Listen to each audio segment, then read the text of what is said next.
Hi guys, good morning everyone. For today, I will be discussing the piece of work.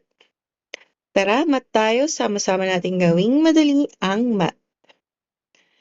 When we say piece of work, it is a method of compensation in which a worker is paid according to the number of items or units completed rather than the number of hours worked.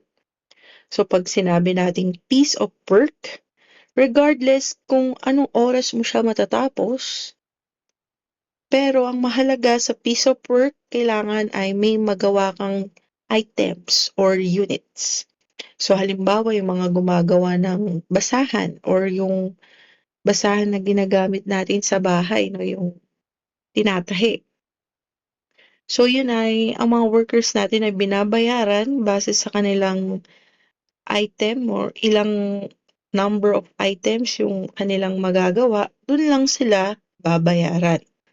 So kung mas marami kang magagawa, mas malaki yung makukuha mong wages. Yan, or mas malaki yung makukuha mong bayad kung mas marami kang magagawa. So that is the piece of work. So ano pa yung mga halimbawa ng piece of work? So halimbawa naman dito ay yung mga kargador. No? Binabayaran sila base sa ilang items yung kanilang mabubuhat. So that is the example of piece of work. So the formula when we finding the piece of work, we have the number of items produced times the rate per unit. So ibig sabihin ng number of units produced, ibig sabihin kung ilan yung nagawa na items or units times rate per unit, no? Magkano yung bayad sa bawat na nagagawa na items or units. So that's it, no? You just need to multiply it. So for example, a baker earns 50 pesos per cake decorated. If she decorated 35 cakes, how much will she earn? So all you have to do is 50, just multiply to be able to know how much she will earn. So 50 times 35. Yeah, let's use the calculator to make it easy. 50 times 35, the answer is 1,750.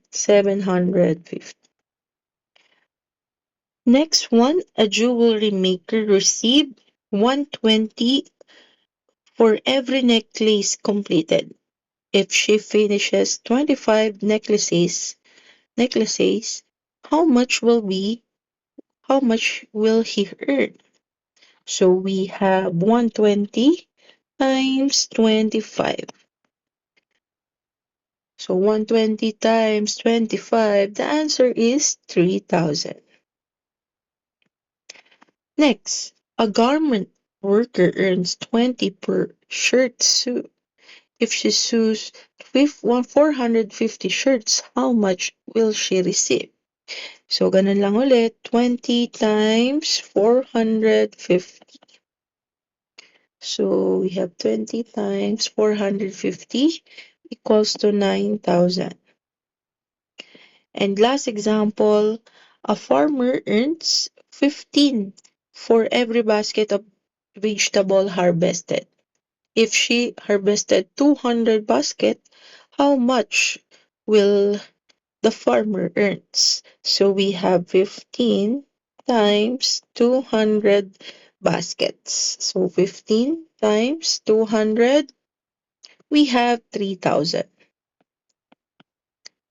Okay, so that's 3,003. Tama, 3,000. 15 times 200. So that's it for our example. So I have a practice problem here. A worker of factory garment earns 18 pesos for every t-shirt produced.